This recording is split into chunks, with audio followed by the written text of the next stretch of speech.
Ընկերներ ջան, ողջույն բոլորին։ Արդեն շատերիդ է հայտնի, որ ուկրաինական զինված ուժերի կողմից ռմբակոծվել են Վայբերիզի երկու պահիստները Կատոսն ու Էլեկտրոստալը, որի հետևանքով կան արդեն 50 եւ ավելի տուժածներ, ծանր վիրավորում ստացածներ, 7 հոգի մահացածների թիվն է եւ արդեն ունենք շատ վաճառողներ, Վայբերիզ վաճառողների ապրանքներ, որոնք որ հանվել են վաճառքից եւ ընդհանրապես այս պայդրությամբ չունենք տեղեկատվություն, թե ինչ է եղել այդ ապրանքների հետ։ Նախ եւ առաջ իմ ցավակցություններն եմ հայտնում զոհվածների ընտանիքներին եւ իմ կարեկցանքն եմ հայտնում իմ գործընկերներին։ Ըստ Վայբերիզի եւ վաճառողի միջև կնքված պայմանագրի, Վայբերիզը չի փոխհատուցում այն վնասված ապրանքների համար, որոնք եղել են ֆորս-մաժորային իրավիճակներում, բայց Վայբերիզի հիմնադիր Տատյանա Կիմը նոր հայտարարությամբ է հանդես եկել, որով որ ասում է, որ նոր արդեն աշխատանքներ են տարվում բոլոր վաճառողներին փոխհատուցում տալու համար։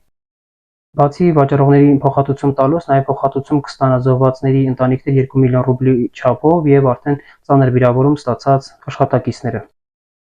Խորհուրդ իմ բոլոր գործընկերներին, ովքեր որ Վայբերիզ Marketplace-ով վաճառք են իրականացնում եւ Էլեկտրոստալում ունեցել են քանակ, կխնդրեմ նախ ներբեռնեք Excel ֆայլով, ներբեռնեք բոլոր անհրաժեշտ փաստաթղթերը, ինչը որ ունեք ձեր ձեռքի տակ, որոնք որ կփաստեն, որ դուք ունեցել եք Էլեկտրոստալում քանակ։ Յուրաքանչյուր տեղեկատվություն դա կլինի Excel ֆայլի տեսքով, կլինի screenshot տարբերակով, ներբեռնեք, պահպանեք ձեզ մոտ, որովհետև յուրաքանչյուր Excel ֆայլ, յուրաքանչյուր screenshot հնարավոր է որ օգնի, որպեսզի ձեր վնասված ապրանքների համար փոխհատուցում տրվի։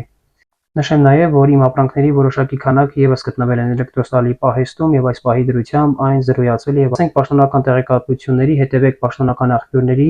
լավ եղեք, բոլորիդ լավոր եմ մաղթում, նման իրավիճակներում մեկս մյուսին պարտավոր ենք օգնելու եւ աջակից լինելու։